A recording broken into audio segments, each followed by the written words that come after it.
He is ready. That's right, ladies and gentlemen. Neemias Queta was balling out in this summer league game alongside the rookies in Baylor Shireman and Anton Watson, really showing that they can be a part of this Celtics team.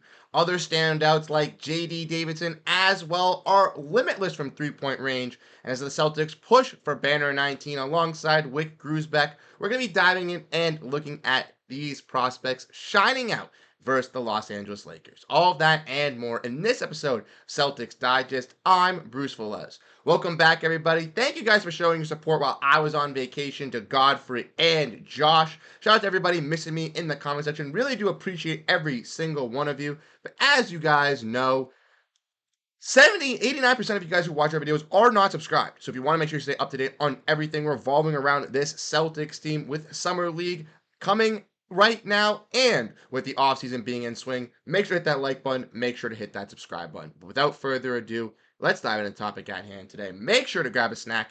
And like I mentioned, Neemias Queta is ready for the NBA. This big man has been balling out for the Boston Celtics these last two Summer League games. And in the first one, he had 20 points on not the best shooting, best efficiency. But again, versus the Lakers, he balled out and looked fantastic, getting another game with 20 points. Let's look at the stats here from Neemias Queta. We can see 7 for 10 from the field, 8 for 9 from the free throw, with 8 total rebounds, 3 blocks, and 22 points on a plus 16. With the Lakers not having the biggest bigs, Neemias Queta stand up, came ready to play, and dominated early on. Look at these stats courtesy of Celtics Adam34 on Twitter, one of my followers over here. Shout out to him. But he said in this picture that Neemias Queta had 7 points, 1 rebound, and 2 blocks in just 2 minutes. 2 minutes, ladies and gentlemen. Neemias Queta has already shown for the Boston Celtics that he can have some glimpses. We saw it on that Western Conference road trip when Porziņģis and Luke Kornet were out, where he posted 2 double-doubles in 4 games. Then he kind of did not get that much run, but Queta in the Summer League is looking solid. With Porziņģis being out for the start of the season and possibly even to halfway through the season, I could see Neemias Queta getting that run as that backup big, competing alongside the likes of Xavier Tillman and Luke Kornet and Al Horford, and definitely could be a solid rotation piece for the Celtics this season. He already stated that he wanted to stay with the Celtics squad. He was happy to be brought back, wanted to retain here, and this is the reason why, because he can kind of work up into this role of a Rob Williams replacement, honestly, in my eyes. He has the verticality, he has the lob threat ability, he has the rim protection that Rob Williams has, he has the energy to fight for those offensive rebounds. The only thing that Queta struggles with a little bit is finishing a little bit at the rim and with his foul trouble. But if he can work on those two key aspects through this summer league and into training camp with this team throughout this entire offseason, I think that he is going to be a valuable player coming off this Celtics bench. Let me know what you guys think down below about Neemias Queta. As you guys know, we've been hyping him up over here on Celtics Digest since last year.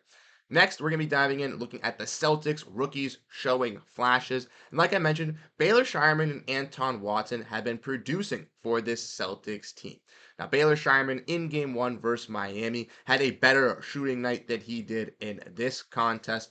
Had a pretty bad one, airballed some shots, was 1 for 6 from three-point range, 1 for 7 from the field, but showed you what a real and true Boston Celtic is, with hustling for loose balls, fighting for rebounds, and making the smart and right plays. We have a clip of Baylor Shireman right here for you guys that we're going to show you in 1 second. But I did want to let you guys know that Baylor Shireman, when he was playing, there was one point where he took a 3, airballed it, went, ball kicked out, Walsh got it, took another shot, and Shireman's running to fight for his own offensive rebound. That's what you love to see come out of these Boston Celtics wings. Shireman was a guy who averaged 8 rebounds in college. He has the knack for the offensive rebound, for finding his own shot, and that's what I love to see out of Baylor Shireman. Let's also look at this clip where he's caught fire. Ball here. Baylor Shireman diving into the second row. That was a quarterback?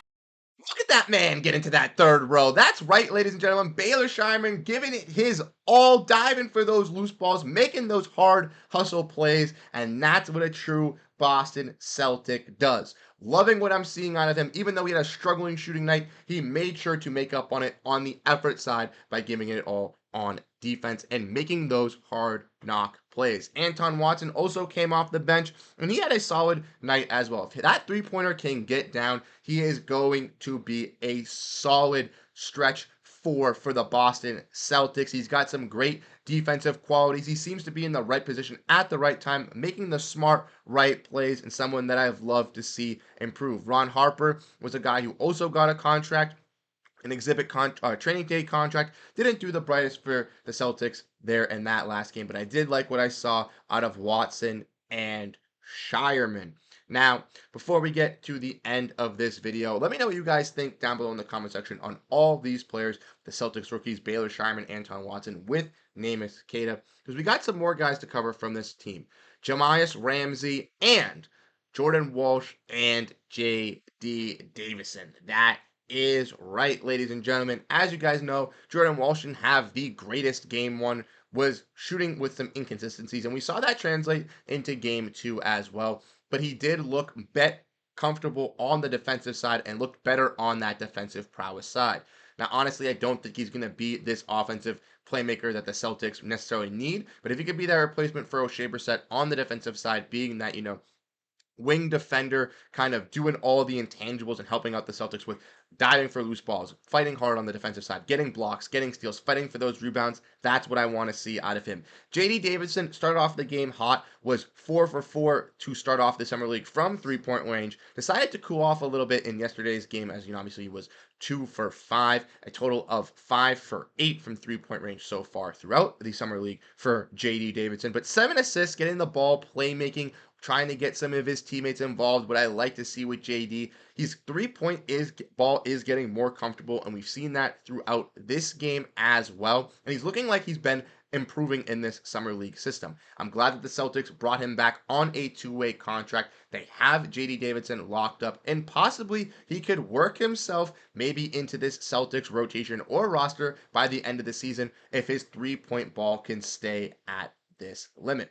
Now, Jahmi'us Ramsey is a guy who comes off the bench as well. Came in for the Boston Celtics off the Toronto Raptors G League squad. And in game one, he was a solid piece off the bench. In game two, he did contribute as well. Solid from three-point range, 4 for 6 from the field, 3 for 4 from three-point range. But looking at those turnovers, that was disgusting. And we had a lot of early turnovers from Ramsey early on. Now, I think Ramsey might not have to have the ball in his hands at all times. I'd like to see him be a little bit more of a spot-up scorer, spot-up shooter for this Celtics team. Maybe not handling the ball and, trying to handle it as much with this squad. But I do think he can be a valuable piece. I think him and Watson are kind of fighting for that last roster spot, kind of last two-way spot. One of them will get that last roster spot. One of them will get that last two-way spot. And I honestly don't know which one it will be at this very moment. I think if I were to make a prediction, Watson would get the final roster spot, Ramsey getting that final two-way. But let me know what you guys think down below in the comment section. Drew Peterson, another guy who's on the Celtics two-way, also had a solid game from three-point range, hitting some shots for the Boston Celtics after only making 1 3 in game one. Like I said, this Celtics team looked a lot better. I didn't get to watch game one, but from what I heard, they came out a lot better offensively, looked sound on the defensive side, and I really liked what I saw out of some of these players.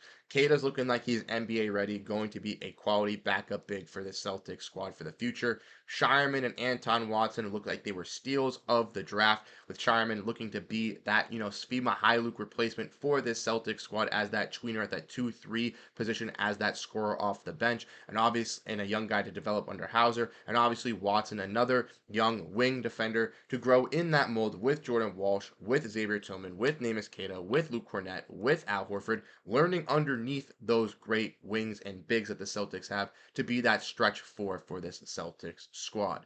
Ramsey, Davidson, obviously Jordan Walsh as well have had some nice glimpses as well with this Celtics squad. And ultimately, I don't think that the Celtics team is going to push to win the Summer League, as they already sat out Jaden Springer in yesterday's game. But ultimately, I do think that there are some bright pieces, some bright spots on this Celtics Summer League team. And I can't wait to see what they do with this G League roster, what they do with this actual core roster, and to see what players actually stand out and stick with this squad, because I think there are plentiful of guys between this team that can actually make noise for the Boston Celtics. 6 quality guys. So let me know what you guys think down below in the comment section. What are your guys' thoughts?